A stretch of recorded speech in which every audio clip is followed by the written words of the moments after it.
The adequate notice of this regular meeting as required by the Open Public Meetings Act was provided by the posting, mailing, delivery, and filing of this notice January 5, 2022. This notice was on a date posted on the bulletin board in the Township office, sent to the Courier News, the Echo Sentinel, and Tappan to Warren, and filed with the Township Clerk of the Township of Warren, all in accordance with the requirements of the Open Public Meetings Act. Please rise. Pledge allegiance to the flag of the United States of America and to the republic for which it stands, one nation, under God, indivisible, with liberty and justice for all.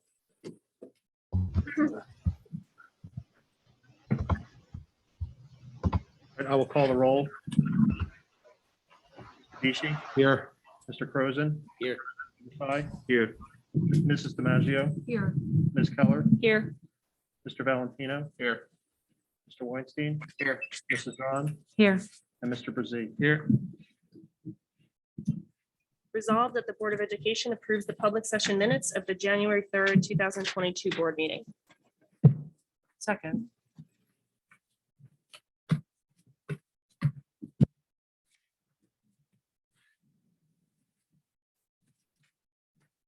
Shall I call the roll? Yes, please. Mr. Bishi, Yes. Mr. Crozen, Yes.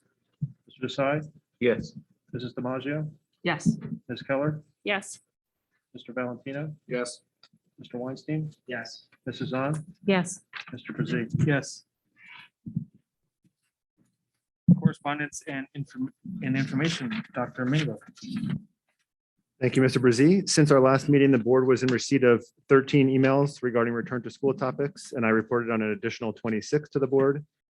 No HIB information to report on tonight. There was one out of school suspension at ALT. That's it for correspondence and information. Thank you, Dr. Mingle. President's remarks. Welcome, everyone. Thank you for your time on this fairly cold January day. Committee updates. I wanted to share with the board how these landed. The good news is anyone who submitted the choices, I was able to get them on their first choice. And the way this tallied out was our Curriculum, Communications, and Technology Committee. The chair is Ms. Keller.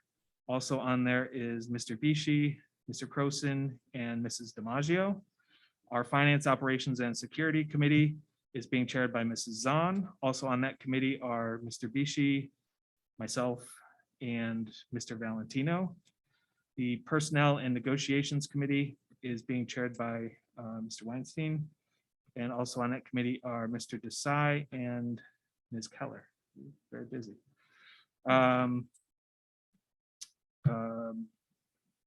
way it worked out was quite well. We have representation from a variety of what I call term years, including the first or our newest term years across all three of the standing committees. Our Return to School Ad Hoc Committee has members from all three standing committees. So does the Curriculum, Communications, Technology, as well as the Finance, Operations, and Security. So that is my updates on that. Dr. Mingle had shared with the board a link to the winter concert, which was fantastic, and I certainly enjoyed watching that and listening to that. I had it on the background for a second play. So kudos to all the students who were involved with that. It was certainly fantastic and amazing to see.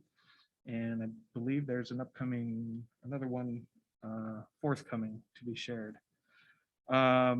Basketball, I got here a little early and watched our girls Warren Middle School basketball team take the win over their opponent. So congratulations to them. Last week, I also attended the boys basketball, who was it was a heartbreaking loss by 2 to Summit. So certainly wasn't due to lack of skill or desire. Regarding the agenda tonight, I wanted to call attention to item C2. These are substitutes that have answered the call, so to speak. So we want to thank them and appreciate them for all they're doing. Our substitutes are, along with our staff being extremely flexible, are the reason we're allowed to, we've had the luxury of keeping our doors open these past few weeks. So thank you to them for all they're doing. And as I understand it, there are more that we will be seeing on future agendas. And also item C4, retirement. These two teachers have over 50 years combined. I think it's over 55. So certainly we're going to miss them. I want to congratulate them on the retirement. Wish them all the best. Is Mrs. Marino. I want to make sure I get the other name correct. Ms. Ben. So all the best to them in their retirement. And with that, I will turn it over to Dr. Mingle. Thank you, Mr. Brzee. I'll save my return to school comments for a little later in the agenda when we do the ad hoc return to school committee report. So just a couple of items on the agenda I wanted to highlight in addition to those already mentioned. Item B6, I just wanted to give credit to Mr. Hagel and Mr. Pate. We're off and running with our referendum project that were supported by the community back in December. As you can see on tonight's agenda, the first two waves of summer 2022 and summer 2023 projects are well on their way, as I said. I also want to point out on item C1, it's always difficult to hire mid-year replacements for positions in the district, even under normal circumstances.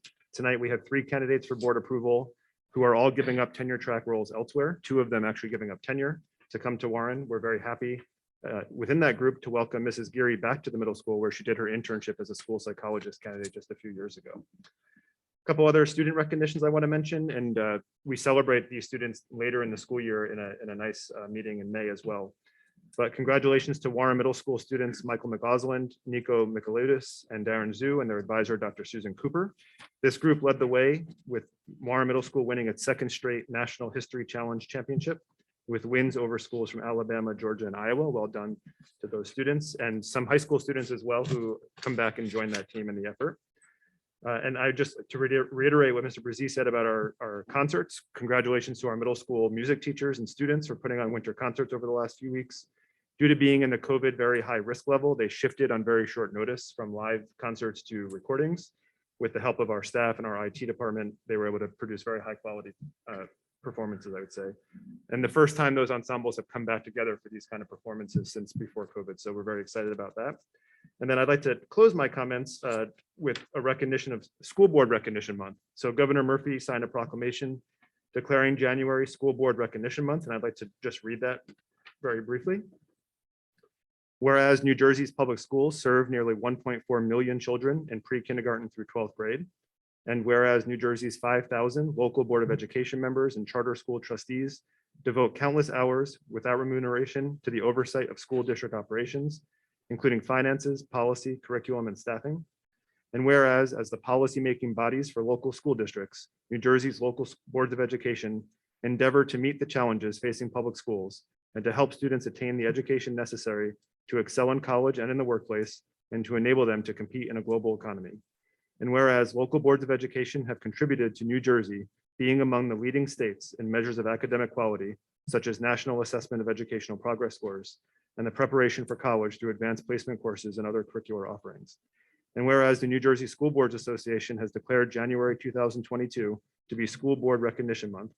And whereas by making meaningful contributions to public education, the dedicated members of local school boards have greatly enhanced the quality of life in our state. Signed by Governor Murphy in January 2022. For me, I'd just like to say, I know that it's a huge amount of volunteer time. And as I said last meeting, as we welcomed our new members, a big commitment and probably one of the most important places from a local civic side you can give back to the community. So thank you all for your service. We very much appreciate working with you. Mr. Brady, with that, I'll turn it back to you. Thank you, Dr. Mingle. Appreciate those words. Moving on to presentations, our audit report is tonight. Mr. Steve McDermott is here to share our audit. Mr. McDermott, would you prefer questions to be held till the conclusion, or you want to take them as we go? We're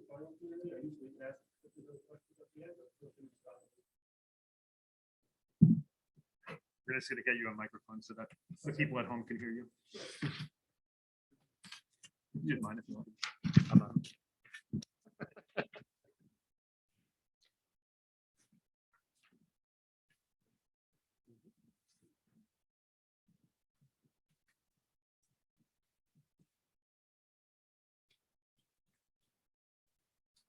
Okay, again, my name is Steve McDermott. I'm an audit manager with Supply Clooney and Company out of Westfield. I was in charge of the audit this year for the fiscal year 21.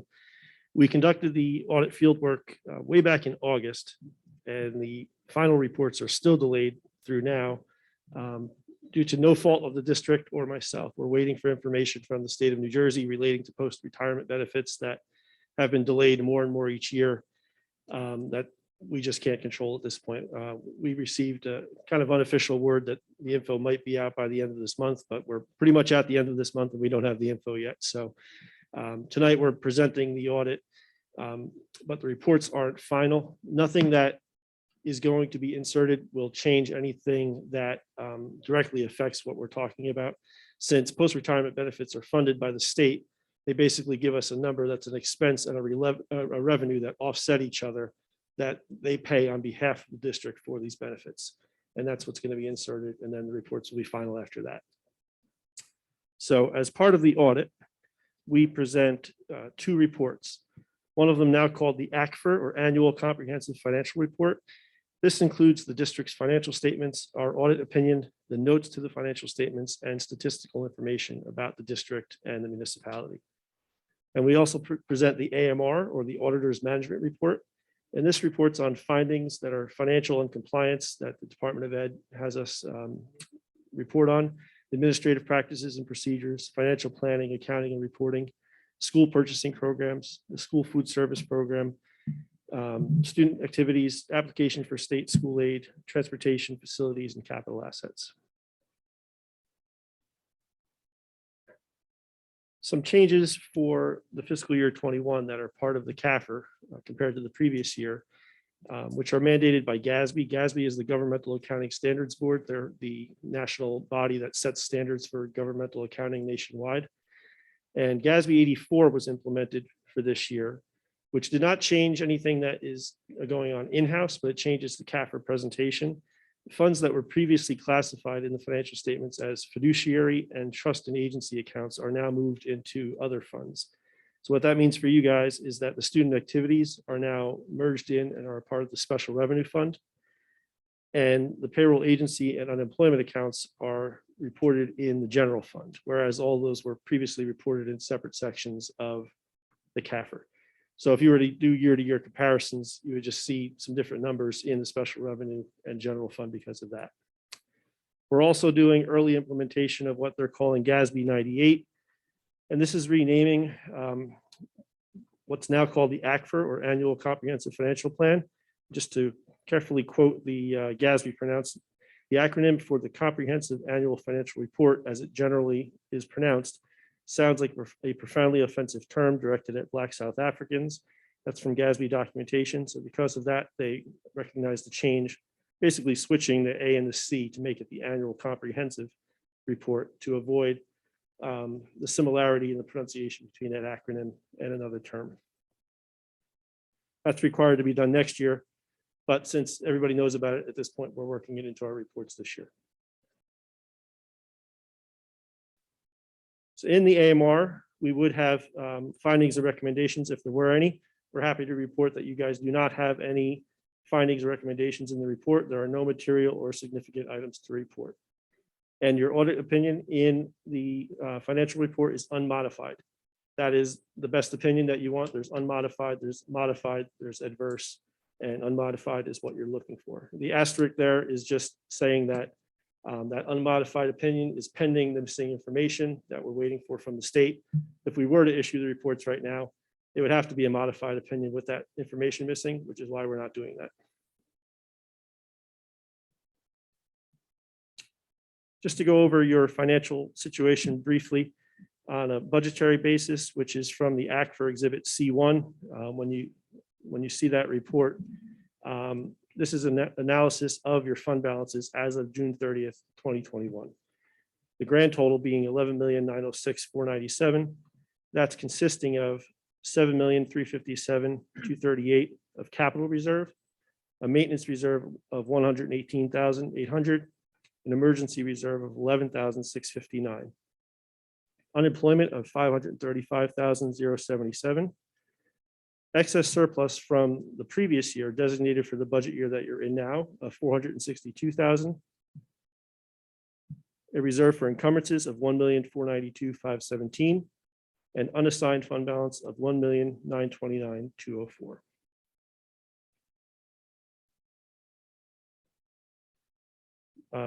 Upcoming changes for the year that we're in now is implementation of GASB 87. To quote from GASB documentation, this establishes a single model for lease accounting based on the foundational principle that all leases, operating and capital, are financings of the right to use an underlying asset. Under GASB 87, all leases will be recognized in the statement of net position, whereas previously operating leases were not. In the past, only capital leases were specifically counted as liabilities and presented in the CAFR. Going forward, these leases will be kind of interchangeable and all reported. At this time, if you have any questions about the audit process or the reports in their draft form, I can gladly take those.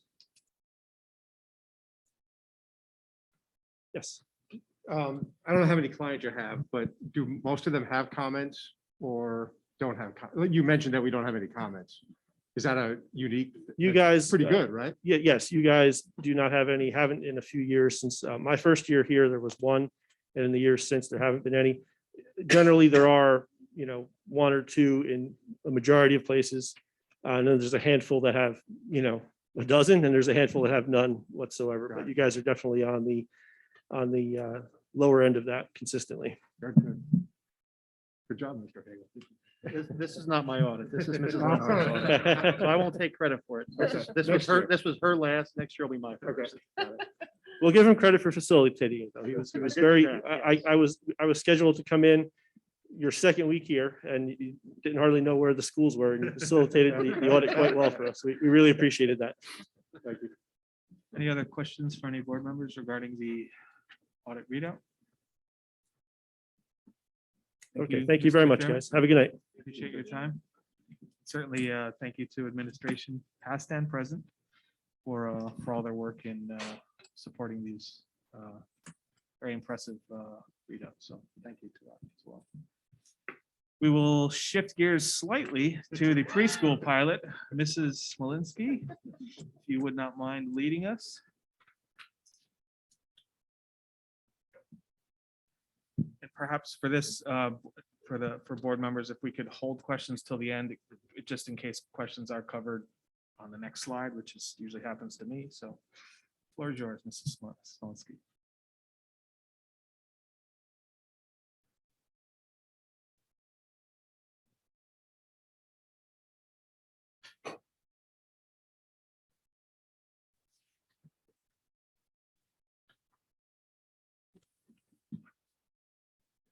Thank you so much. Good evening. I am thrilled to be here tonight to share this information with everyone. I want to take a minute to thank everyone who's been involved in this pilot program, Dr. Ressa, Mr. Scott, and the entire preschool team at Mount Horeb Elementary School.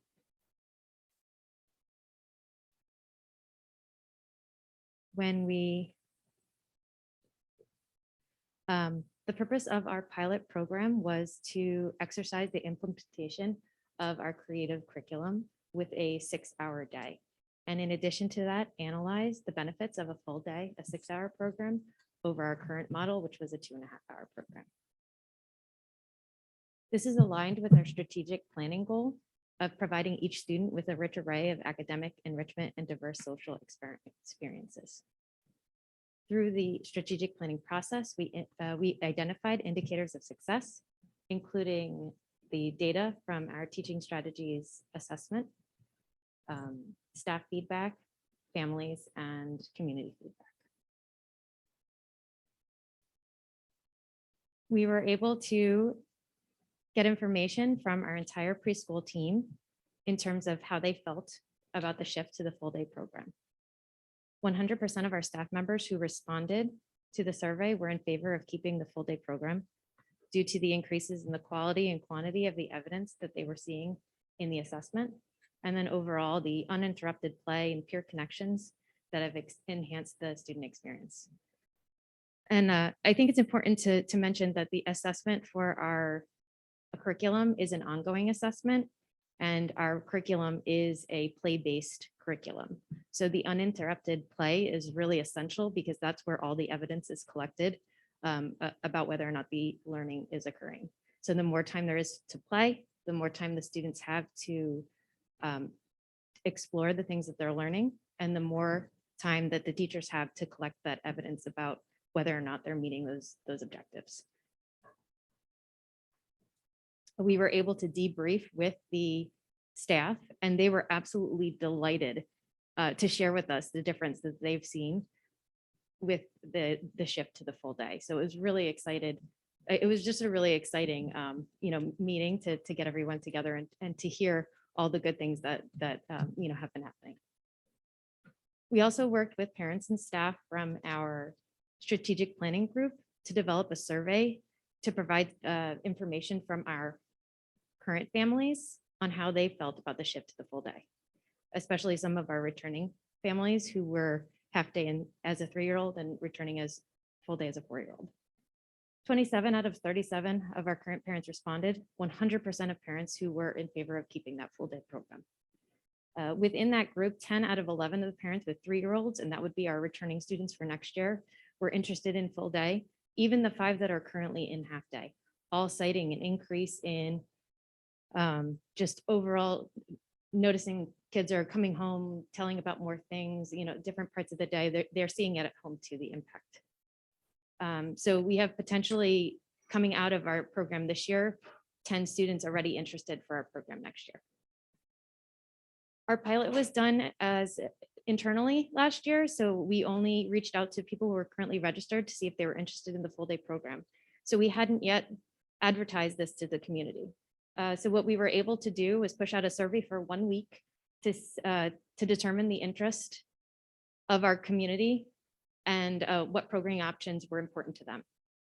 39 families responded within that week, 87% who indicated that they were interested in full day, with the rest indicating an AM half day interest, and no one indicated that they were interested in PM, which is not a program that we're offering this year in our model.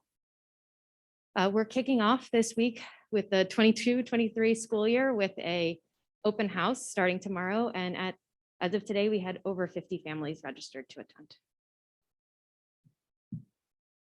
While not an indicator of success, this is a tuition-based program, so I did want to take a minute to discuss the revenue, both budgeted and projected for this school year. We were budgeted with 25 half-day students going into this year, and we currently have 18 full-day and 16 half-day students, which nearly doubles our original budgeted revenue. And it's important to note that there were no additional investments made to staff or instructional space in relation to the pilot this year. So this was done with our current staff and instructional space. Based on the evaluation summary and staying in line with our strategic plan goal, we would like to increase access for the community to our general education program. Our proposed expansion includes 4 full-day sections. Our current model only allows for 24 tuition students. And given that we have 10 interested in next year, that would only leave 14 open spots for any community members interested in joining us next year. With the addition of a 4th section, it opens up an additional 12 spots for our program for next year. For our general education students program next year. Keeping in mind the considerations of our special education program, all students with an IEP in this model would attend full day. The current needs dictate the addition of a preschool disabled classroom. This is separate from our proposal, but necessary, that would push into 1 section for some or part of the day with that 5th teacher. In the past 6 years, the preschool program has averaged 19 classified students in a year. And our program, in order to stay integrated, must remain 50% plus 1 additional student that doesn't have an IEP. So that means an increase in classified students would require an increase in general education students. Opening up this 4th section allows the flexibility for growth, but use our current staff. With this proposal, we are also suggesting an increase in tuition. Our current 2.5-hour day tuition is $37.50, and our current pilot day tuition is $7,000. We looked into our neighborhood sending districts and private preschools in the area, And the average tuition this year is about $77.50. Keeping in mind, Warren is the only preschool in the area that provides courtesy busing. We are suggesting a tiered increase in tuition over the next 3 years to stay competitive with the preschools in the area, but also keeping in line with the tuition that we've always charged in the past for our half-day program. We were asked to identify the expenses that came out of our tuition-based program, which isn't easy to do because our program is an integrated program, meaning much of what we do involves both special education and general education students. They're intertwined, so it's kind of hard to tease out just the general education part. We were able to do this by approximating the cost by splitting the cost by 50%, which means what the numbers you're seeing up here are 50% of the teacher salaries and benefits that come from the general education side, and the paraprofessional salaries and benefits that come from just the general education side, and then the transportation and supplies. So this is an approximate cost for just our tuition-based program. We are not currently generating a revenue for our tuition-based program, but our model allows us to, over the next 3 years, grow closer to having the program pay for itself. The addition of the preschool disabled teacher, which would be the 5th teacher, is actually a special education cost and not connected to our general education program. In conclusion, our proposed model allows for this preschool disabled teacher to push in or co-teach based on the needs of the students, which also allows us to potentially keep students in district that might have otherwise been had to go to an out-of-district school. It also allows up to 24 special education students, which meets the needs based on data from previous years for our average of 19 students a year, and also up to 36 general education students, which is in line with the community interest survey and our strategic plan goal. Thank you. Thank you, Mrs. Smolinski. Are there any board members that have any questions? Mr. Croson, please. Yeah, so well, thank you for your hard work on this pilot. It is really exciting and encouraging to see, and not a lot of districts do this. And so being able to be one of those that are providing that to communities in Warren, I think is really important. And we had spoken, Ms. Rizzi, about at the committee meeting about that comparison between what we're expending versus what we're bringing in. And so my focus area has been English, not math. So forgive me if I'm off here, but it looks like for next year, we'd be expending 297,000 versus bringing in 270,000 before we get eventually to a point where it's cost neutral. So for only 27,000, we're getting a full day preschool program in-house with 4 different sections for families in Warren. To me, that makes sense. I think it's not a huge cost based upon the benefit that we're giving, not just our district and our teachers in terms of that early exposure to them, but to the families of Warren. So just wanted to convey my thanks for getting that additional information for us, and for all of your work with this program. It's very exciting. Thank you. Thank you, Mr. Croson. Mr. Winston, yes. The busing is interesting. I had never heard until you just presented of the preschool offering busing, and had you lived here at that time, you likely would have taken advantage of that. I'm curious, do you know how many of the families use or take advantage of the busing, like percentage wise? I don't have that information in front of me, but I certainly can find out. Yeah, because I mean, to me, hypothetically, depending on family need, that would be a selling feature. You know, if you've got working folks and bus to and from, that's an interesting carrot that I had not heard about.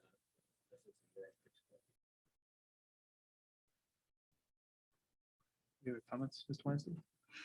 Good, thank you. No, just want to make sure. Any other board members have any? Mrs. DiMaggio, please. Good evening. Thank you for that. So the creative curriculum, the objectives, that GOLD acronym. So there's 38 objectives. I love that, I see the arts and social emotional.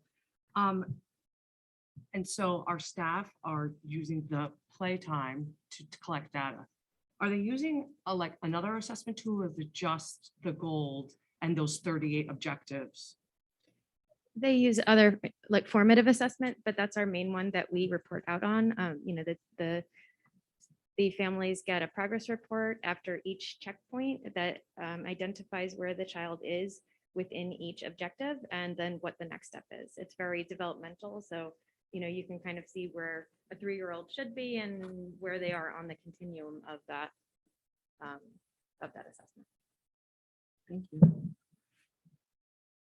Any other questions or comments from any board members? Absolutely, please. Oh, sure. I gave mine away saying I wouldn't need it, and then. So I just to kind of close out as far as the process goes here, typically when we make a presentation of something that changes a practice, we don't ask the board to vote on it that night because we want there to be time in case there's feedback from the public or in case you have additional questions. We would intend to put this onto the agenda at the next meeting for the board's approval as a resolution. And in addition, the reason I'm saying all this is because tomorrow and the next day, we'll have parents coming in for open houses, and we would like to convey to them that this is what our plan is. And so I just wanted you to know that we'll be saying that even though you haven't yet voted on it. And I want to recognize Mrs. Malinsky, Mr. Cook, Dr. Ressa have done a huge amount of work, but also some of our preschool staff is on there watching the presentation. And I will say that pretty much as long as I've been here, this is now year 6, they've been pushing for us to expand the preschool program. We've gone very slow on purpose to make sure that we get it right. And I think now's the time. And for those of you that don't know about our preschool program, I believe it's kind of one of the gems of the district that a lot of people are not totally aware of. There was a question in curriculum committee of could we find a way for board members to be able to see it in action? And we are in the process of making that happen. So we'll follow up so that you can see what's going on in there too. And thank you, Mrs. Malinsky, for tonight's presentation. Thank you. Dr. Mingle. Moving on the agenda, discussion. So the norms for board communication and operations, these most recently, if my memory is correct, were adjusted at the conclusion of last year's board self-eval. There was some feedback that brought us full circle and made us look at these again. And as a board, we modified these. I believe if my very fuzzy memory is correct, these came about in 2016 as Dr. Mingle came on board. At the time, some of us were in chairs out there. Mrs. DiMaggio, you were on the board. Actually, it was a board meetings were held at board office back in those days. So a little bit different atmosphere. Regardless, enough history lesson. It's a tool for us, and it makes sense for us to make sure it's the right tool and it's the right tool for the job and it's serving its purpose. So for that reason, we at least once a year review these norms and take any feedback. And typically take feedback and come back to the board with proposed changes, if I'm recalling correctly. So tonight is our chance as a board to, I'm sure the board members have reviewed these all, and to discuss them, propose any changes, and see where things take us. So with that, I will go silent and turn it over to any board members who have any questions, comments, concerns. Mr. Croson, yes, I see your hand first, please. Thank you. So I did get a chance to review the norms, and I certainly appreciate having a guiding document that I think keeps us structured, keeps us on task, and keeps us productive. I did, however, have some questions and concerns around the public comment portion of the board norms, which would be the top of page 3.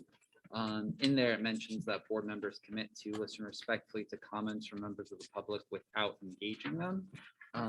That portion of the board norms, I have concerns about, particularly around the idea that when a constituent comes with a concern to an elected official or a question, that we are prohibited from responding in public session. And so I certainly understand the importance of having order, and even in those moments deferring to the superintendent and board president for first comment, but I would like the board to consider some revision to that language to not expressly prohibit other board members from responding, but perhaps deferring to the superintendent and president for comment first before they comment. So we can still keep some type of order while not, totally closing the door to response from board members. And I don't know what the process would be, if this is something like for a communications committee, or if this is something for you and Ms. Keller to consider as the presiding officers. The norms are for the board. Yeah, it's not one or two people. It's 9 of us. So certainly, thank you for that. Very well thought out feedback on this. Certainly open up to the rest of the board. And I didn't mean to cut you off, Mr. Croson. No, Is no, that- not at okay, all. That good. was it. Yeah. Perfect. Certainly open it up to the remainder of the board for additional discussion. I agree with what Mr. Croson was saying. I feel that we owe it to our constituents, the people that elected us, to be able to, if needed, provide, feedback to them. Again, we have to understand that this is like a question and answer kind of thing, not an open discussion back and forth, but after the president or vice president and superintendent provide their feedback, that we see that there's any additional comment we would like to add personally that's fitting for the discussion, I think that we should have that opportunity to do so. I'm not sure, again, like Mr. Croson said, something needs to be rewritten, to make it applicable to how we use it, but I think it's worth revisiting. So the one that Mr. Croson was referring to is listen respectfully to comments from members of the public without engaging them.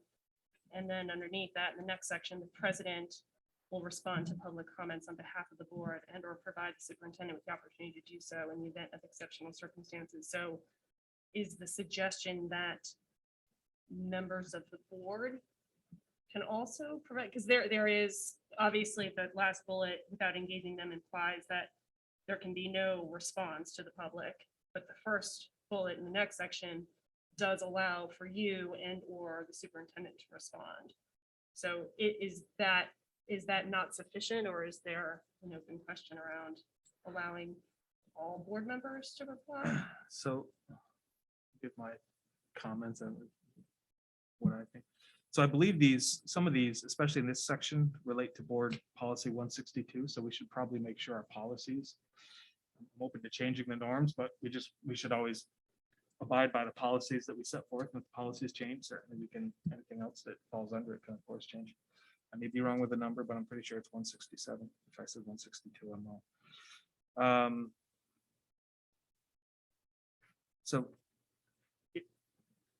two things. In the past, board members have been able to express comments, not as a board member. They recuse themselves from the board and provide public comment. That has happened.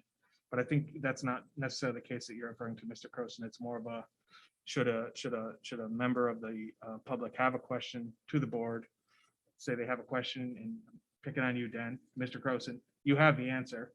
Instead of the presiding officer saying, let me look into that and get back to you, it's now the answer is 42. Yeah. That is, I'm just want to make sure No, I get that's a good example the- of the situation. the spirit of it. Right, yeah. Yeah.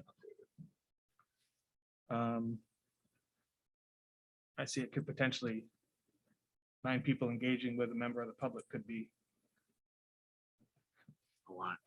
a lot is a good word. A Yeah. lot. Timing and opinions, and it certainly would not be the opinion of the entire board.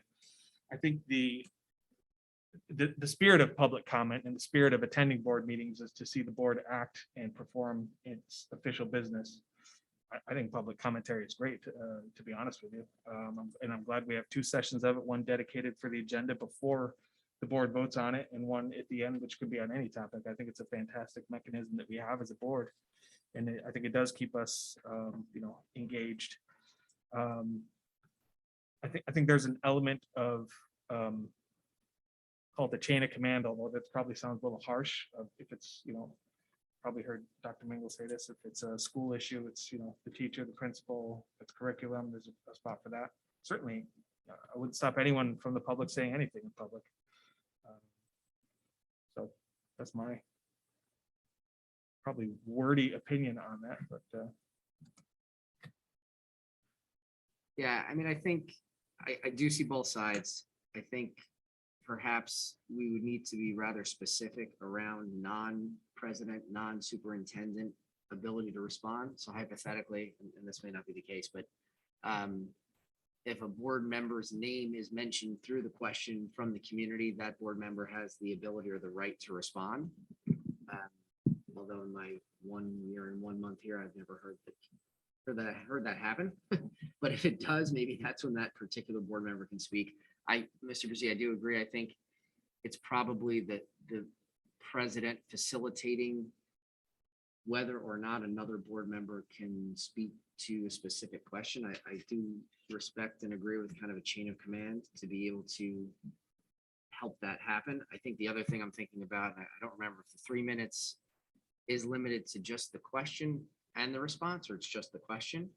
So that's a good question. So my understanding, and I'm open to any feedback on this, is the 3 minutes it's typically traditionally hasn't been a back and forth.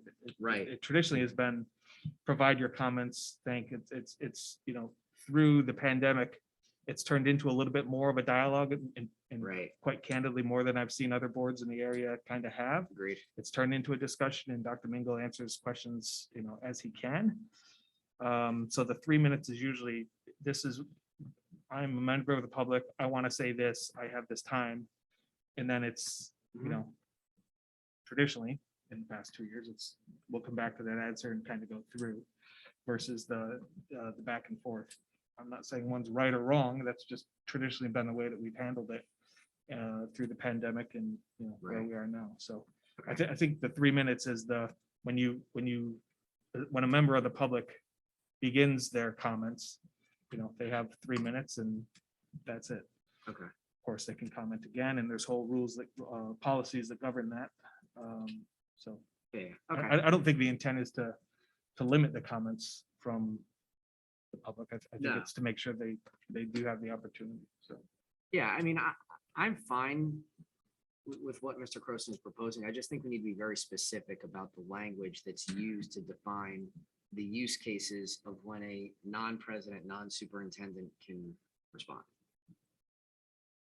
I actually think your suggestion around with or address, I think Right. that's perfect. Right. Middle grounds to still retain some type of structure in place Yeah. while still not just completely closing the door to a board member responding. So I don't know if the rest of the board would be agreeable to something like that, but I think that's a great idea.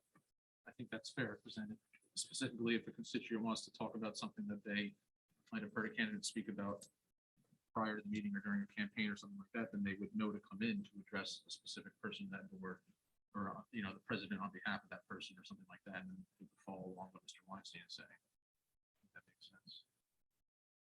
So that just triggered something in my head. The board member is up for reelection. How does that work? Because it's, and I asked the question, I'm not up for reelection. I asked the question just candidly for us to discuss. That's a really good topic. I mean, it might be analogous to other governing bodies, right? In the council, they have limitations on you can't have political speech in the council Right. chambers during that time. Any mentions of party affiliations would be stricken from the record, things like that. So I think that would just be the same approach that, it's not a time for any type of politics or anything like that, right? It's the business of the board at hand as elected officials. So it would probably just be a similar balance to the way other elected bodies approach it. I hear you. I could see the opportunity for, let's call it a plant in the audience to, Mr. Bob, tell me about, why yeah, did you vote exactly. on this? And then that's an open platform. Well, let me tell you what I think. And this is what I don't have the answer. I'm just trying. Mrs. DiMaggio, please. I have a concern, so for us as board members, so, most of us, we work all day, we have families, we're running around. So if I am blindsided, from the public with a question, I'm not prepared. That's a problem. I'm not spending my whole day thinking of what possible questions or comments the community might have for me because I'm doing my job, my career. And so we would be, I mean, I can barely keep up with when we get an update before, you know, on agenda items and everybody else's questions. Forget about now, I'm having to be prepared. And it would definitely leave the wrong impression if I were to say, you know, I'm not prepared to answer that question and I'm not ready and I'm not comfortable. That's concerning for me. Maybe along those lines, there's, I'm thinking this through, there, you know, there's a wide variation of possibilities here. I won't even pretend to try to cover them all, but I guess there's also a board member may have the opinion that he or she does not want to respond. It could be a question that's so unhinged and directed at them that it's like this, this is engaging right here is just going to not help anyone. So I think both of those points are fair and valid. And I hadn't thought of either. So I think you're right. Like I go through this agenda several times and there are blind spots for me, even though I read it more than once. And that's just the reality. To your point, I'm not looking at this for 8 hours during the day. Nor, oh, sorry, Go ahead. you're good. thanks. I'm trying to model the norms. I appreciate that, Mrs. DiMaggio. The floor is yours. The thought has left me. I apologize. Mr. I do want to get to you, Dr. Mingle. Yeah, I do want to get your opinion on this. Well, just three thoughts. I think in like agenda item 11, number 4 deals with, I guess it goes both ways, right? So number 4 deals with the public directing questions to the board, and that is directed to the board and not an individual board member. So we might have that covered. It's more so if just a board member wants to speak to the public, we're now prohibited from doing that. I was taking your comment, Mr. Prosen, is just, we should be able to speak up if we wanted to. I didn't know if we wanted to kind of have the public picking out or maybe be in disagreement with an individual board member, then it kind of gets personal. Yes, So my other question was, are we going to actually word this tonight? Like, are we going to wordsmith this and come to a conclusion? Or like Mr. Breezy, you said, we have to make sure this is in accordance with the policy. So we- traditionally, for whatever it's worth, and it may be worth nothing, I don't believe we've ever nailed it out the same night. This is kind of the spirit of where we want it to go, and then we kind of take a homework assignment and come back. If it looks like it might have to go through a committee, we certainly send it through a committee. It's not a one person, I'm going to change this and the rest of you are stuck with it kind of mentality. It's So we're just like talking about what we might talk about next board meeting. Like, we're not going to actually come to a conclusion tonight, probably. That's up to the board. Right. Traditionally, we have not, is what I'm willing to offer. The one thing you mentioned, Mr. Bishi, I don't think, so this, if I'm understanding it correctly, this is specific to public comment. So I don't think this is restricting any interaction with it from a board member perspective to the public. I think that what we're focused on here is just in the public commentary section, those the 15 minutes and could be extended by, I think, 2/3 of the vote. So, you know, outside, and we certainly have all seen emails on various topics, and in fact, Dr. Mingle had shared, you know, you're welcome to share back, reply back, and I would encourage you to do so as a board member. These are the public, the constituents, and I think it's fantastic to get their feedback. I guess the limitation there is you can't respond as the board, right? Is the only kind of Exactly. valve there. Ms. Keller. Yeah, I don't know if a lot of people know this, but, and Dr. Mingle, keep me honest. I mean, when everything went to Zoom, it was allowed to do so. And then in the last few months, a lot of local school boards have gone back to either solely in person or Zoom participation, but not the ability for public commentary. So it's actually very unique and rare in the area that we're actually allowing for public commentary via Zoom. Is that correct, Dr. Mingle? Yeah. So, you know, I think we have to just think about if we change this, you know, sort of norm, it's sort of to what end, right? I think the access to the board is pretty solid between obviously it can always do things to improve, right? But in terms of the actual board meetings, in terms of all the other opportunities with the info sessions and the strategic planning opportunities, there's really a lot of the change management model that now has been rolled out, which by its very definition includes input from the community.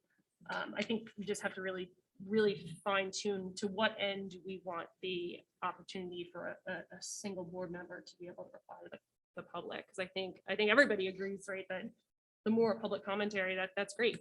And that's why we're doing this and sort of continuing to allow the Zoom participation, which is really rare. So if we do refine anything, I think we kind of have to figure out, well, why are we doing that? And, you know, to what end do we hope to accomplish with doing that? Mrs. On, did you raise your hand? If- I'd like to hear what Dr. Mingle Sure. has to say. So just before I give you the floor. So, and if I have the dates wrong, let me know. So the norms are not something that every board has, and certainly we can vote to abolish them if we so desired as a board. But they are something I think that is rather unique to us, and I do think it helps us in a very positive way to remain a highly functional board. When these came about, after these came about in 2016, Dr. Mingle actually presented these with the then president, Mrs. Alaco, at the New Jersey School Board Convention. I'd be very interested to hear, Dr. Mingle, and from administration, your perspective on this. Thank you. By the way, this is a great conversation. This is why the norms are on here every year, because it's a good way to make sure we're continuing to evolve as things change. So I just wanted to offer that I could, for Thursday's update, I could pull together some information that might help, because last year the Curriculum, Communications and Technology Committee did spend a meeting with a New Jersey School Boards Association rep and a private public relations rep, getting feedback about the best ways to engage community through public commentary and other meetings. So that's information that several people wouldn't have. I think reading through those notes from that curriculum committee would be very valuable. The other thing I wanted to mention is, so I could pull that together along with the policy language so that everybody has all of that. And to the process question, similarly, in the past, whenever we've made changes, there's been a conversation like this. And then through the update process, there's, somebody might propose language. So like Mr. Croson, you suggested, if you have a recommendation of what that language might sound like, if you wanted to send that to me with Mr. Brzee copied, that way people can kind of wrestle with it, look at all that, and then we would put it on new business at the next meeting. And that's where the board would vote yes or no to make changes. So that process has worked pretty well for us. And if there's any other information that might be helpful, I can gather. This is a relatively minor question as far as doing research. I could gather that for the board. Thank you, Dr. Mingle. Mrs. Zahn, post Dr. Mingle, would you have comments?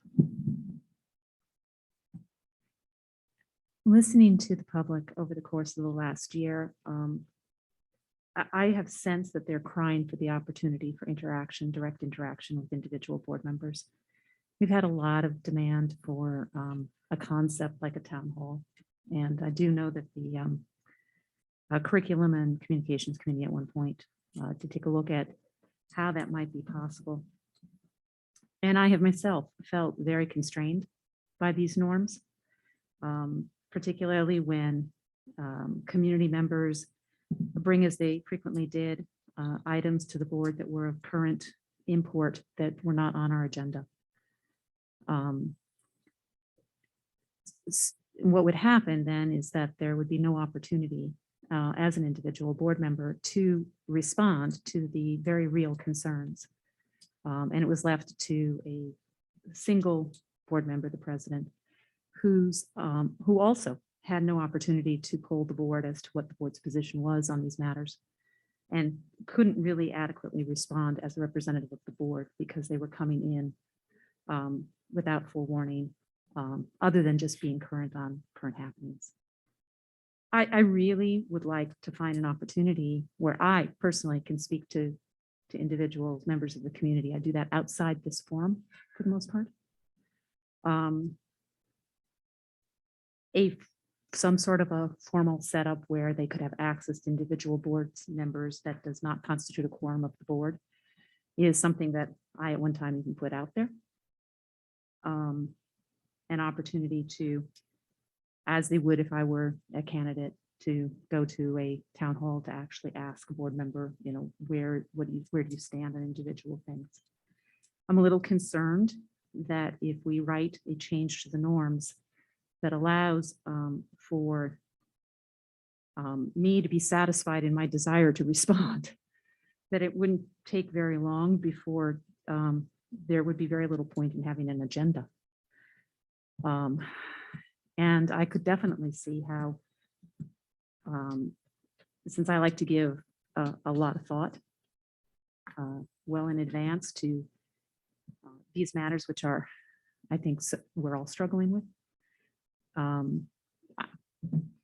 I would like the opportunity to, interact in a way where I know going in, it's like, these are the questions I'm going to be asked, and these are the thoughts that I've given to it. And, I want to hear what you, member of the public, have to say, and I want to include that into my own research and perspective and thought, and if you're so inclined, prayer. So it's a real disadvantage, I think, to the public, as well as to the board member, for us not to have the opportunity to have that considered time to reflect and to substantively respond. So I don't have a good solution. I appreciate the problem. I very much appreciate Mr. Crozen, putting this out there. I think this is something that we do need to talk about. I'm not sure that a Board of Education meeting where we are conducting the formal business of the board is the ideal place to foster that type of real, thoughtful communication with individual members of our community who have serious concerns and worries and wants individual feedback. I'm just not sure that this, I'd like to see the language, but I'm not sure that this environment can be structured in that way. And I, again, as I've asked in the past, seek for our Curriculum and Communications Committee to think of something that will. Thank you, Mrs. Zahn. Appreciate that perspective. Mr. Bishi, Just please. one final thought, at least for me. Another way to skin the cat, a little bit outside of just the board norms, would be just to move our discussion item number 9, or have an additional one after public commentary. So you could just kind of, sometimes I think you hear a lot of the public commentary, and then you can't even articulate some of your thoughts. And I know, like Ms. Zahn, you were saying, you want to prepare, but sometimes you just want to just reply. You don't have to prepare for just a response to the public. So something as simple as having a discussion item on the agenda after the public commentary might meet halfway. Or just the last thought. the opposite thought of that, just the devil's advocate in me. Yeah, please. The public may want to comment on the Yeah. discussion item, which does Right. happen.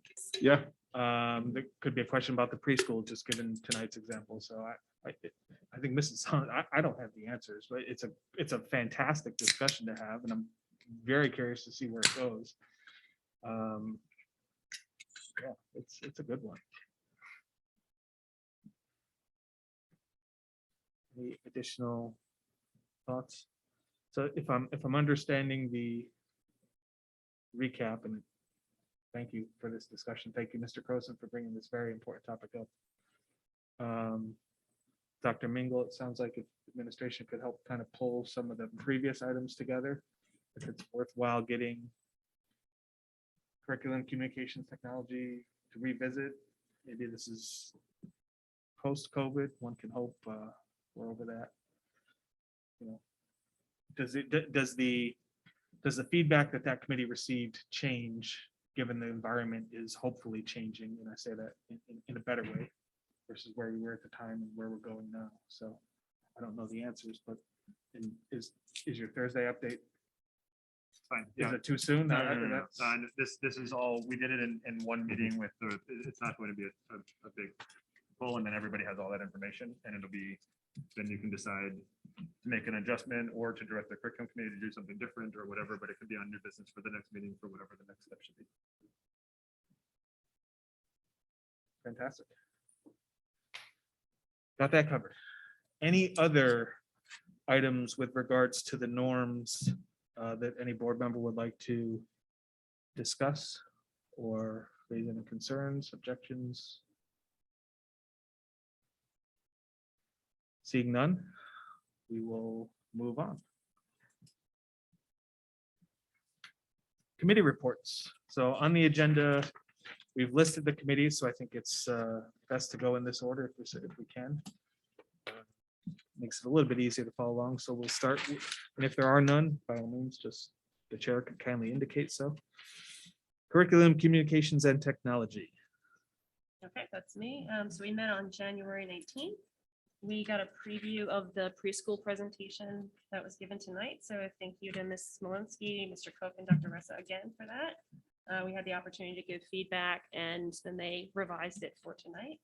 And then we reviewed the committee goals for the current year, as well as the committee goals from last year and how that intersects with the strategic planning process.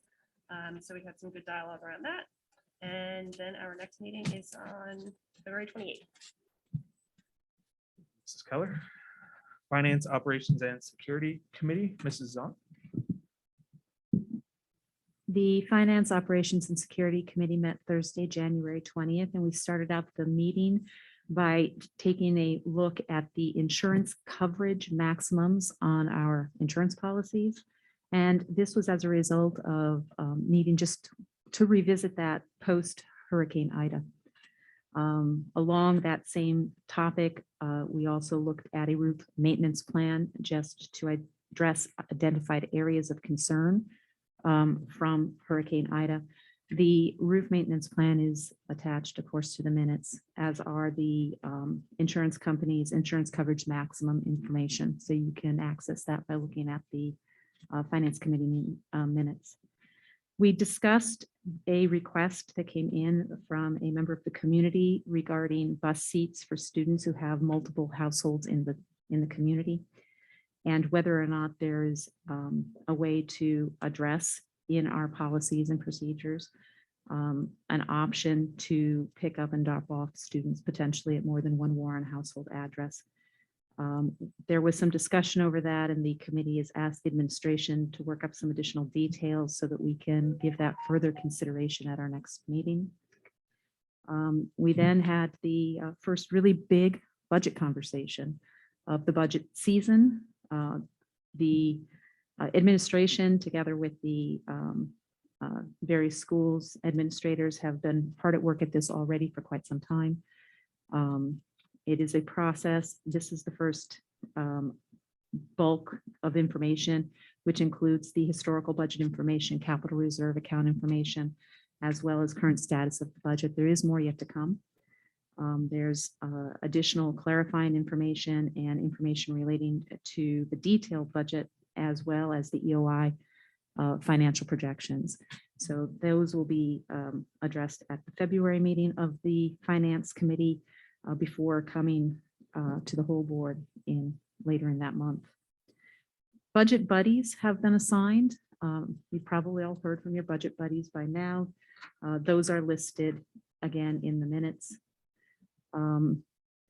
We did have a conversation about some options regarding an evaluation of the lunch program, specifically whether or not the working group, which will be formed to consider options for the coming year, should have on its plate a consideration of the construction of a standalone or kitchen, or the conversion of existing space for the purpose of a kitchen. This is only one item that working group might take a look at. The Finance Committee got this because that would impact finances. It does not take the place of the working group's work efforts, which will look at many more options, I'm sure, and we all are looking forward to seeing those, I'm sure, sometime over the course of the next few months. A member of the Finance Committee has been asked to sit on that working group, and that is Mr. Valentino, to facilitate that information coming back efficiently to the Finance Committee and then eventually to the board. More information on the working group really, I think, is better offered by Mr. Hagel. That pretty much summed up a lengthy meeting this time of the year. Our meetings are going to be somewhat long. The Finance Committee has a lot of work to do. We did close up just mentioning that the board is continuing to have very productive conversations with the town. And we're very grateful that they have been engaging with us in conversations regarding developments in the town and the financial implications of that development. The next meeting for the Finance Committee is on February 15th. And if you look at the minutes, you'll see that there is a list of items that we've kind of planted in the garden to come back to. So if you have anything that you think needs to be there, please do reach out to your finance buddy, or you can reach out to me as the chair. That's all. Thank you, Mrs. Zahn. Personnel and Negotiations Committee has not met. Nothing to report. Is that correct? Correct. Ad hoc Planning for Elementary Growth Committee similarly has not met. Nothing to report.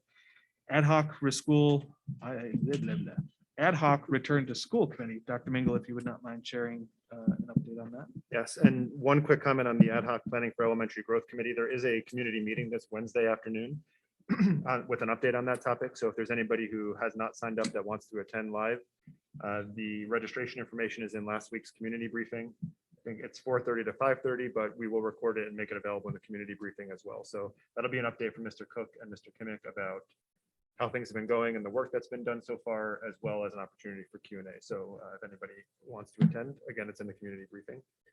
Okay, so ad hoc return to school. I mean, first and foremost, as we kind of hoped for when we met 3 weeks ago, the numbers are dramatically reducing right now, which is what we're seeing in the wider community, but certainly in the schools. With a huge amount of credit to our staff, including our substitute staff, but especially our full-time staff, who worked through several weeks of extremely thin staffing to keep the doors open. So credit to them. I know some are on the call tonight, but definitely our employees made sacrifices at home and at work to be able to keep kids in school every day successfully. We're now in a much better place as far as our stability with people being back from different kinds of leaves as well. So as far as the agenda tonight, there is one return to school item on the agenda. That's a stipend for the test to stay coordinator.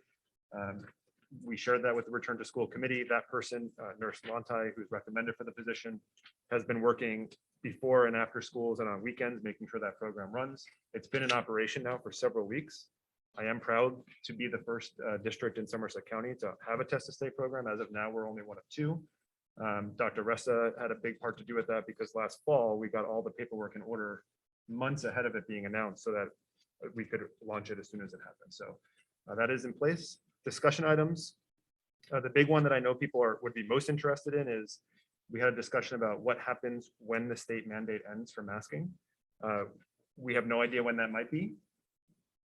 People who are frustrated that it came to the 11th hour of the last mandate before we knew what the policy was going to be. I am right there with you with that frustration because we were at a point where we hadn't told the community what to expect the very next day and we had to wait for the governor to tell us.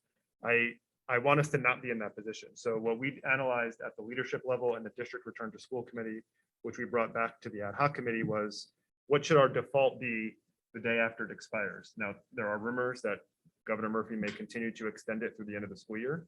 If that happens, it's out of our hands. But last summer, we actually addressed this and the board adopted a plan that we thought was a reasonable balance of when we are in very high risk, which at that time we never thought we would get to, but when we are in very high risk or high risk, masks are required, but they are not, they are optional when we are in moderate risk or low risk. We actually used that plan all last summer in our summer fun and extended school year program with no issues.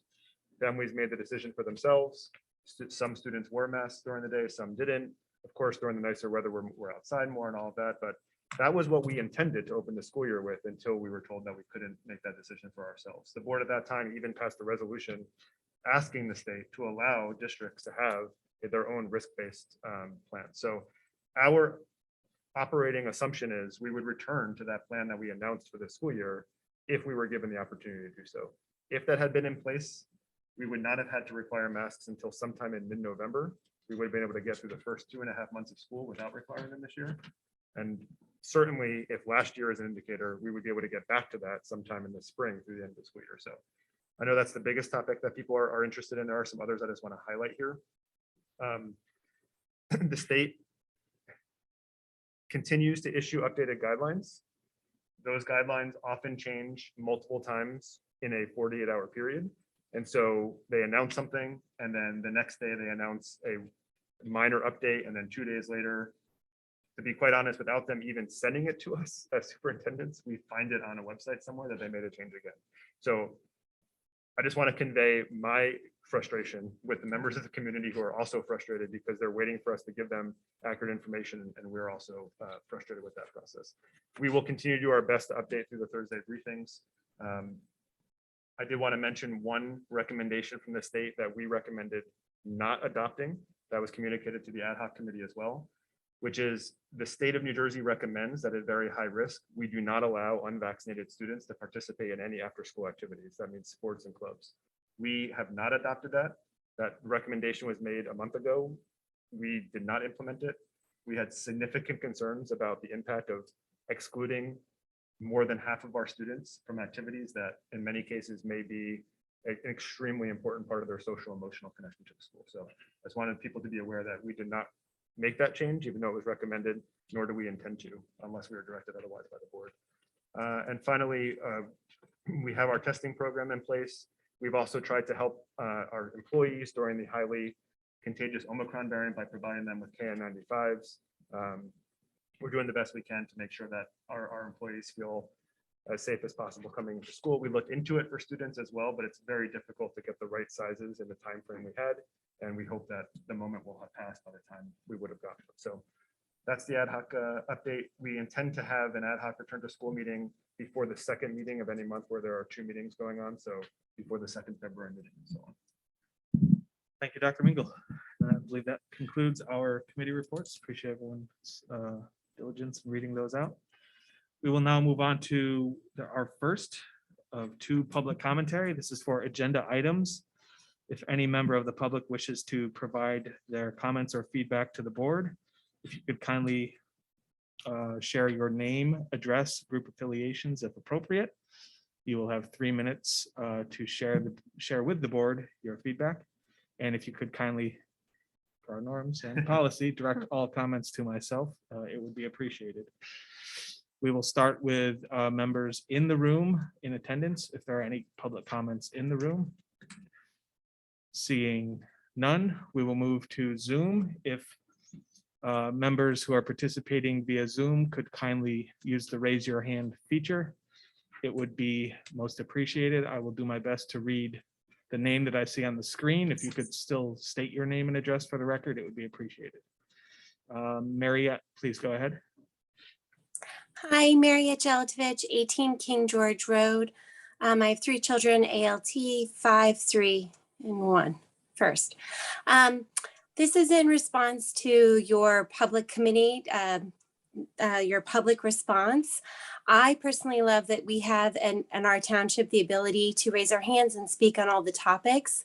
I am concerned for the board that if somebody comes up, like I've been on many of the board meetings, and sometimes as Ms. Zahn pointed out, there's things that people bring up that are not discussed. And I would hate for you to be put in a position to have to respond right away without having been able to give thought to it.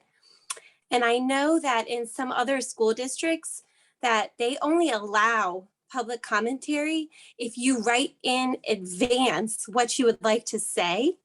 I don't want that. I personally am very happy that we're allowed to raise our hands and you'll listen to us. However, I'm wondering if maybe it could be a solution to a board member being able to respond to commentary that's not connected to what's on the agenda. Maybe if a member puts in a written response in advance so you have notice of what you're going to be talking about, then you can direct your response as a board. I don't know if that would be helpful or not.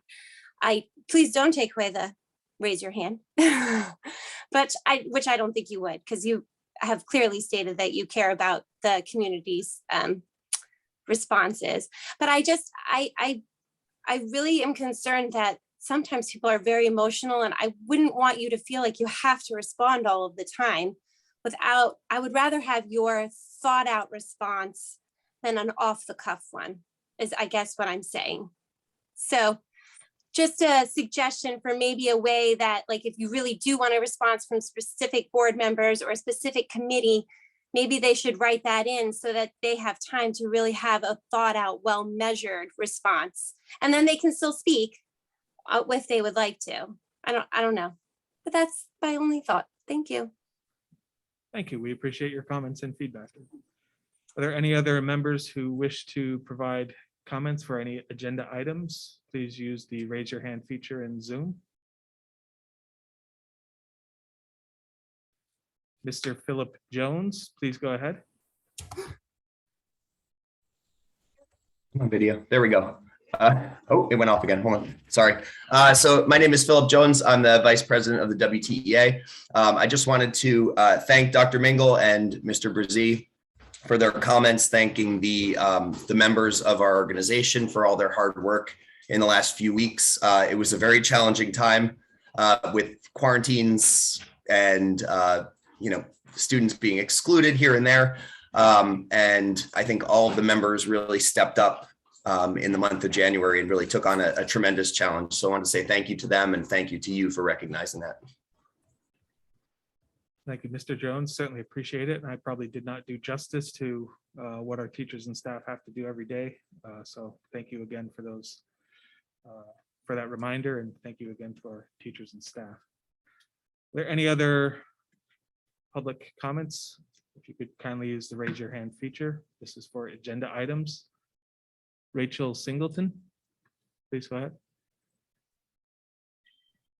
Rachel Singleton, 22 Dewar Trail West. I was interested in what Mrs. Thorne was saying about the kitchen being constructed at the middle school, and wondered if there was any more clarity on that. I'm assuming that that's in regards to next year's food or future year's food days program, or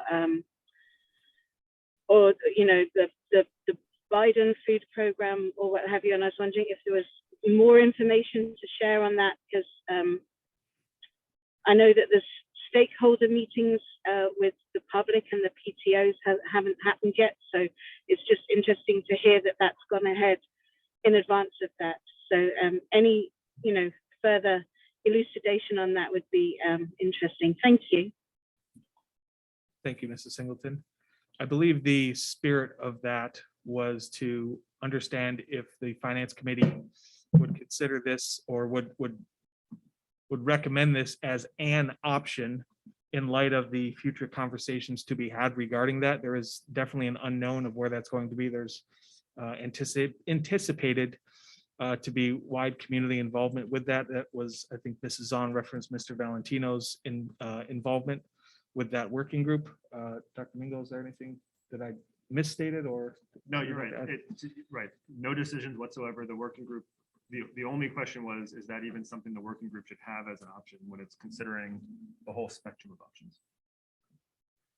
So Mrs. Singleton, I hope that helped to provide some clarity on that topic, and thank you for bringing that up. Are there any additional comments for any agenda items from members of public on Zoom?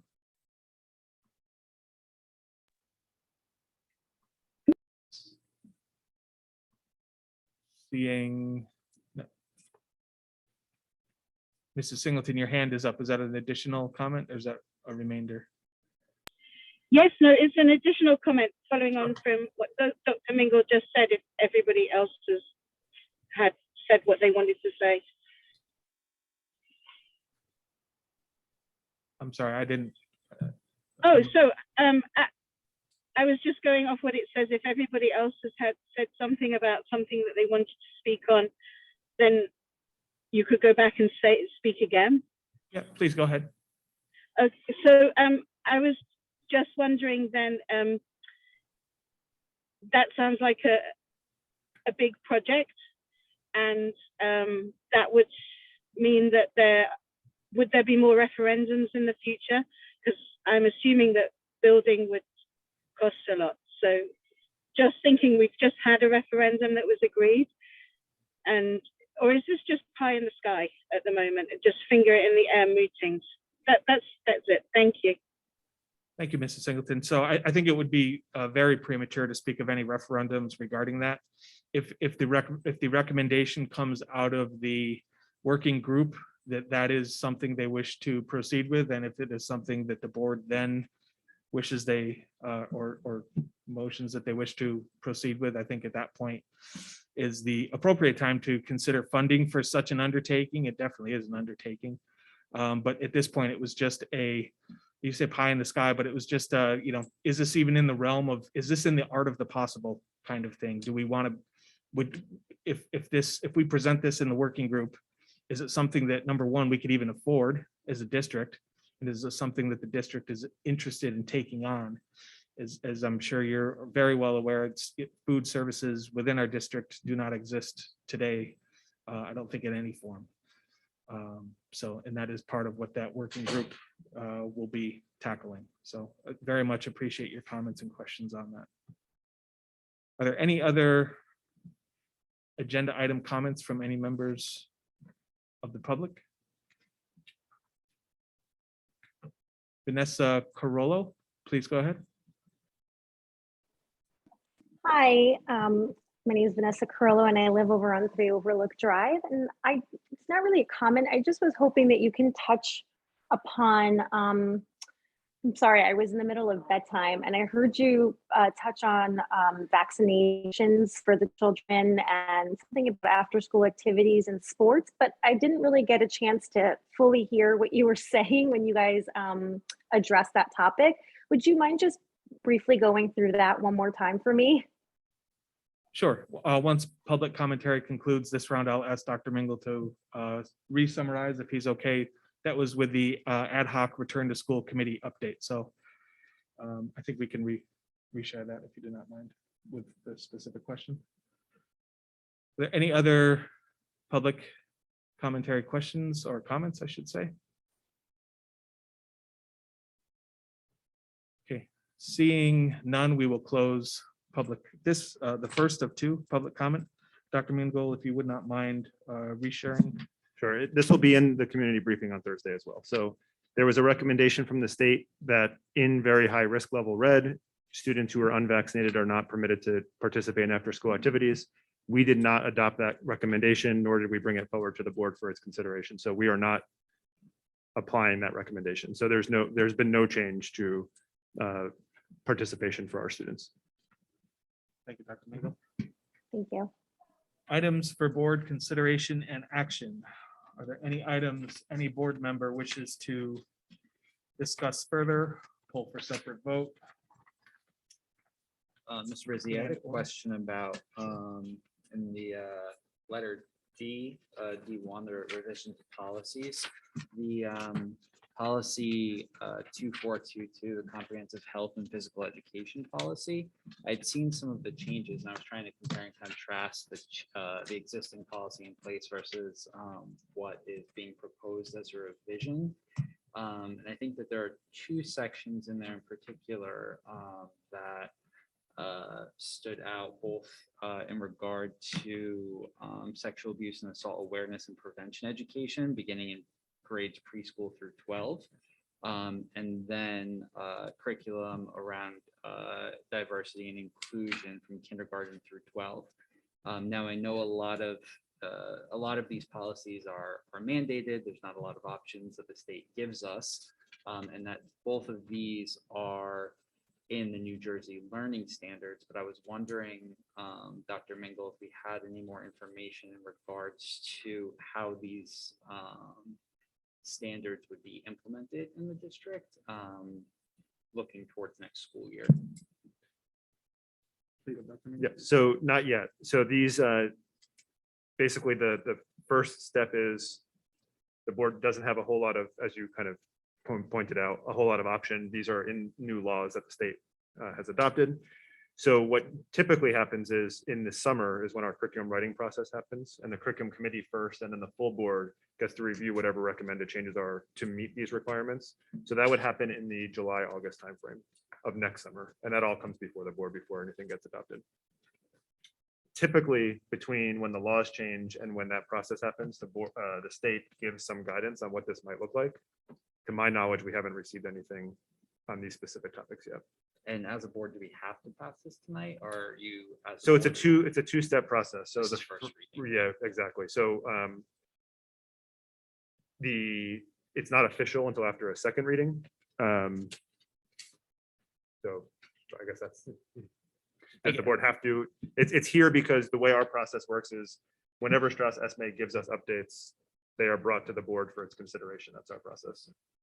Yeah, I was wondering more in terms of the timing, like, do we have time available to review the state's guidance on how to implement before we voted on this? Again, kind of with the acknowledgement that we don't have a ton of options with the state being mandated.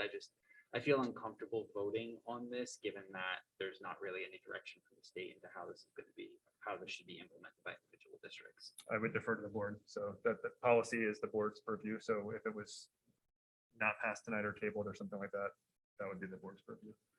Ms. Brizzi, could we pull this for a separate vote? Absolutely. So just for my clarification, Mr. Croson, D1, is it specific policy P2422 or all of D1?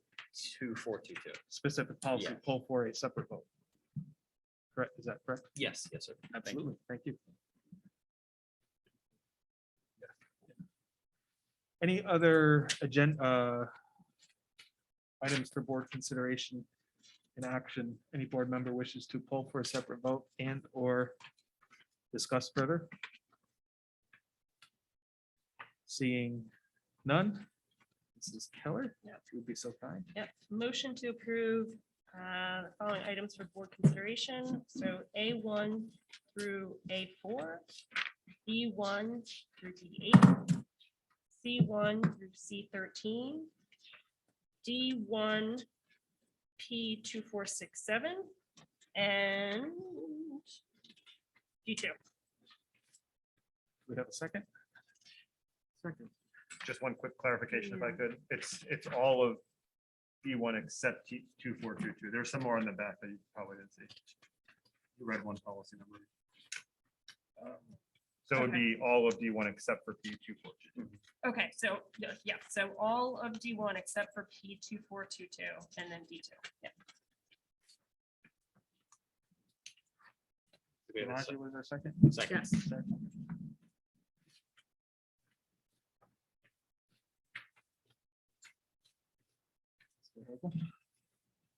I'll call the roll. Mr. Bishi? Yes. Mr. Croson? Yes. Mr. Desai? Yes. Mrs. DiMaggio? Yes. Ms. Keller? Yes. Mr. Valentino? Yes. Mr. Weinstein? Yes. Mrs. On? Yes. Mr. Brazil? Yes. Then motion to approve item D1, P2422. Sorry, can I just ask a question? Sure. Before we have that vote? You can discuss now. Yes. Thank you. You may. So just want to make sure I'm understanding some of the logistics around it. So I guess it's numbers 19 and 20 within 24, 22, Mr. Croson, that you were kind of highlighting in That's- term. That's correct. Okay. And Dr. Mingles, so in terms of those two, we have not yet received, I guess, direction from the state in terms of implementation. Am I stating that correct? And if that is the case, do we know when we would receive that information? And if that's a, I don't mean it's to not laugh. I know intended to be a that's trick totally question. inappropriate. I apologize. And if you don't know, obviously say I don't know, because I think that may be the case. No, I'm sorry. I wish there was an easy answer because it seems like this should be a question that the Department of Education Sure. could tell us. There have been times where the school year has started, where we're supposed to implement something where we still haven't received guidance from wow. the state on how we're implementing it. So I don't want to make a false promise to you. Okay. What I would do, regardless of what happens with the vote, I can follow up and ask that question of our county office so that you all are aware of where that's coming. The language in the policy is verbatim from the state statute. Okay. So sooner or later, it's going to be a part of the board's policy. But the real question is, what does that actually look like in Warren? And Right. I could ask Mr. Kimmick and we could talk to our state representatives to find out Okay. if they have any update for us on when that's coming. Okay, thank you. Yep. And so just a follow-up question. So specifically on number 19, the verbatim requires age-appropriate sexual abuse and assault awareness. Is the state determining what the appropriate age is, or are we determining what the appropriate age is for when our students go through this education? Typically, we do locally. So the state Okay, does not, in most cases, outline exact pieces.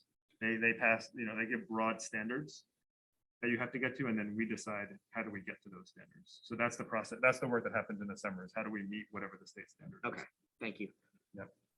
Sorry, Mr. Brady, one last, can I? Absolutely, please, Mr. Bishi.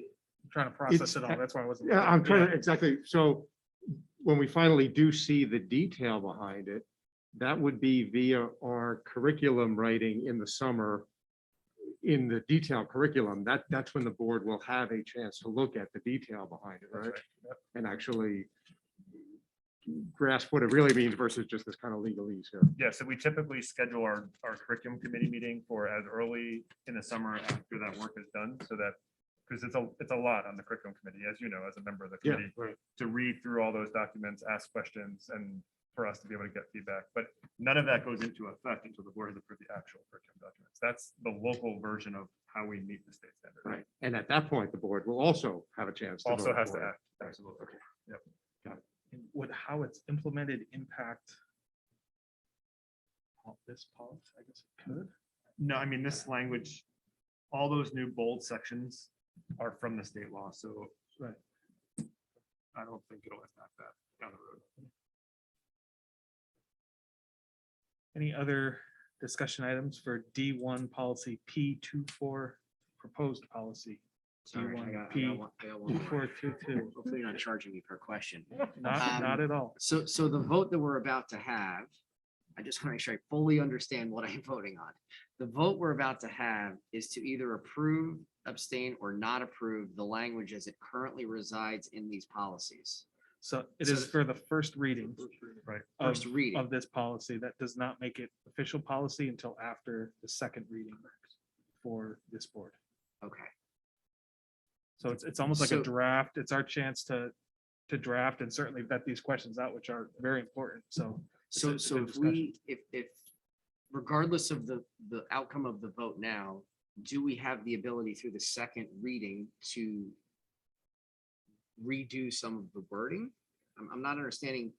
To me, it sounds like I would this vote say- is rendered like not useless, but useless to an extent if we're going to vote again, no? It's directional, I would say. Okay, I don't think it definitely does not lock us in. And even with Okay. existing policy, we as a board have the opportunity to change or alter course at any point in time. We could go against state law. That's the board's Right. choice to do. Okay. And I just so- want to make one clarification that if there's a material change to the policy next time around, then it would be a new first reading. But either way, nothing becomes official policy tonight. with these Okay. policies. thank you. Thank you. That's good clarification. Thank you for that. So Mr. Brzee, could I move to table this until next month? Would that be? Well, currently that's a good question. I did not report a second. There's currently a motion for this. So we would either need or not need a second, I think, before we go to a table. I'm just trying to follow Robert's rules. Second. Yeah. Second, thank you, Mrs. Zahn. We had a discussion, so we can take a vote now for the motion that Ms. Keller had, and then pending. All right, I'll call the roll. Mr. Bishi, Yes. Mr. Crozen, No. Mr. Desai, And we're voting for tabling this till next month, correct? No, you're voting on approving it at a first reading. No. Mrs. DiMaggio, Yes. Ms. Keller, Yes. Mr. Valentino, No. Mr. Weinstein, No. Mrs. Zahn, Yes. Mr. Brzee. Yes. Motion passes 5-4. I'll get all the information for everybody for that. Thank you, Dr. Mango. Appreciate that. Moving on to. Yeah. Yes. Oh, I'm sorry. Ms. I'm sorry, Please. and I know this is a little, it might be helpful to provide some information about who is Strauss Esme, what they do for us, and how, just everything that, because I don't know if everyone understands the relationship between the board and its, that organization. Absolutely. Heather, now, or would you prefer to share that with you? Sure. So I mean, just briefly, and then I'll put this together for the memo to the board, but how was that 4 or 5 years ago or so? This board made a decision to transition from using the New Jersey School Boards Association as its policy body to the Strauss Esme Associates, which is used by, I don't know, 80-something% of school districts in New Jersey. At that time, the board went through a painstaking process, literally every word of every policy to adopt the current policy manual. We spent an entire year as a district goal in committees. And when that was concluded, the decision was moving forward, because we had just done that, in the future, any Strauss Esme updates to mandated policies would just go on the agenda for first reading. And then this kind of conversation would ensue. And that's why you see that chart that says source of changes. If there is a policy change that comes out of the administration, or the board directs a committee or administration to make a policy change, that is labeled differently, because then you know it didn't come through this organization whose job it is to take the law and interpret it into school district policy. But I can get a summary about who they are and what that looks like for everybody too. Thank you, Mrs. Zahn. That's a very good point. Moving on to unfinished business. I don't believe there is any. Any board member have unfinished business? Seeing none. New business. The board member have any new business they wish to discuss? Seeing none. Moving on to public commentary. So this is our second and final public commentary for tonight's board meeting. This can be about any topic. Similar to the first, if you could kindly provide your name, address, group affiliation, if appropriate.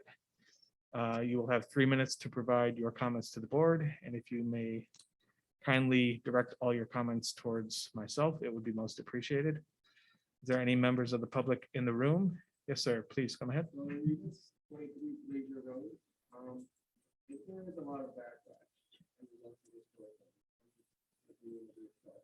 Can you give one? We'll pause your time. Would you mind just for the microphone? Is that okay? So in regards to the curriculum that Dan just spoke about, if there is a lot of backlash from the community in regards to this being initiated in younger classes, preschool, kindergartens, I'm sure a lot of parents aren't going to be happy about this. Is there a way we could fight to appeal this for the younger grades? That's my question. Thank you for that. So this, let me come back. Let me finish. Thank you for, appreciate that. Are there any other members of the public in the room that have any comments they wish to provide to the board? Seeing none, let's move to the participants online via Zoom. If you could kindly use the raise your hand feature.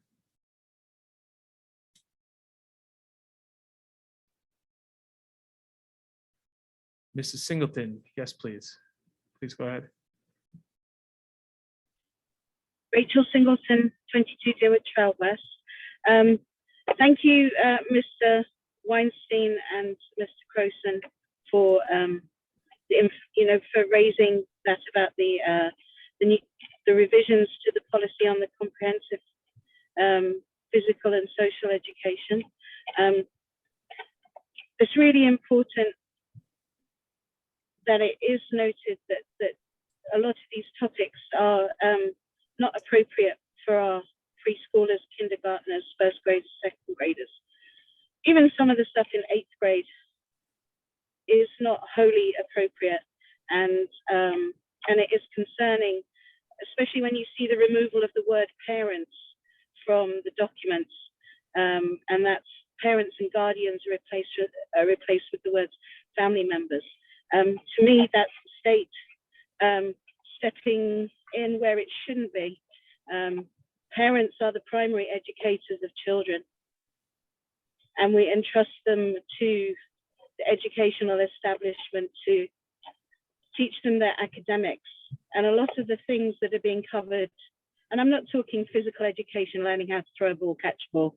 A lot of things that are covered are really quite personal to parents and the family that the children grow up in. And I think that it's important that you give full consideration to that. So thank you very much, Mr. Weinstein, for asking all those questions. I'm sure your bill is in the mail. And I also wanted to just have a shout out to Mrs. Ben, who is on the agenda, retiring at the end of June. I'm really saddened to hear that she's retiring. I'm delighted for her, but I'm also saddened that my current 5th grader won't have the benefit of her wisdom and the pleasure of being taught by her, because she really is quite a special person to be taught by. And also Mrs. Lontai was brought up. I also wanted to shout out to Mrs. Lontai. She was super helpful to me when we had a case of COVID in the house. And she was super helpful, always available to answer questions about how to isolate and what to do, and when to go and get tested. And so she should be commended for that. And also, whilst I'm on shout outs, I just want to shout out to the awesome team of Mrs. Andrews, Mr. Schwally, and Mrs. Trump, who done a cracking job at Mount Horeb for the virtual online learning. Now, it's never as good as being in person, but they really did make my child, who had to quarantine because of his sibling, feel engaged and involved. And they really do an awesome job. So thank you very much to them. They should be recognized for that.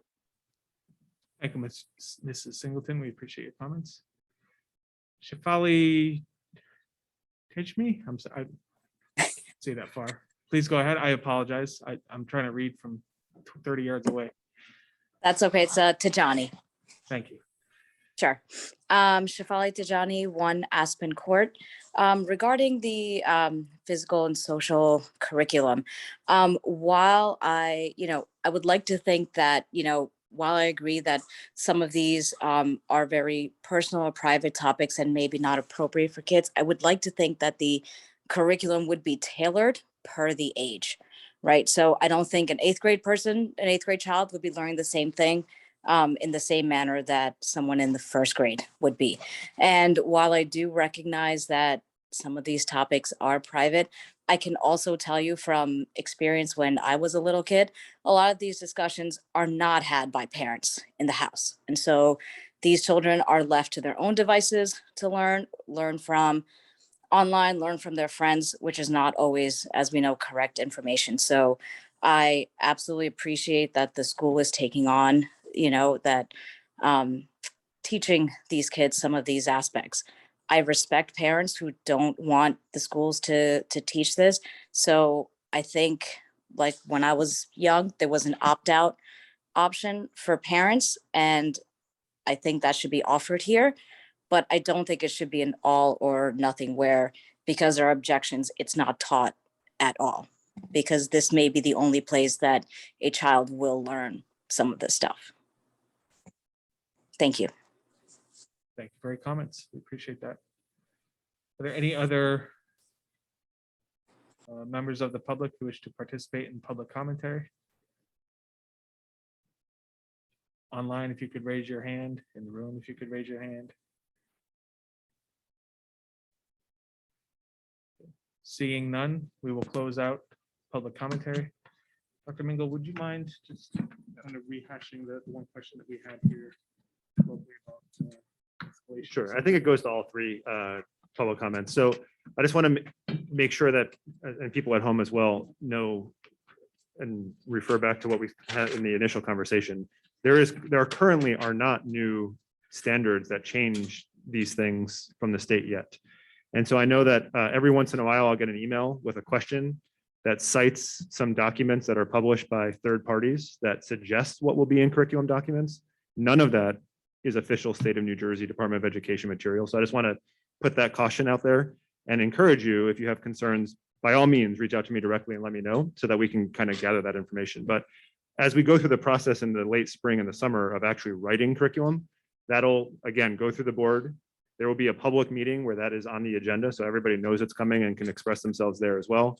And I think Ms. Tajani just mentioned, even right now, there are ways for parents to express their concern with certain things. And in specifically in sexual and health education, there are ways to opt out of that as an individual parent for your child. So there's nothing that I've read anywhere that suggests that would go away with any recommended changes. So there will be multiple opportunities between now and next school year for people to engage with the topic for sure. As far as appealing, that's kind of the local level appeal. As far as appealing to the state to change the law, that would be through the elected representatives, which I'm sure if you were following as these laws went through, they were divided government. So people would probably be interested in hearing that feedback at the state level, I would imagine.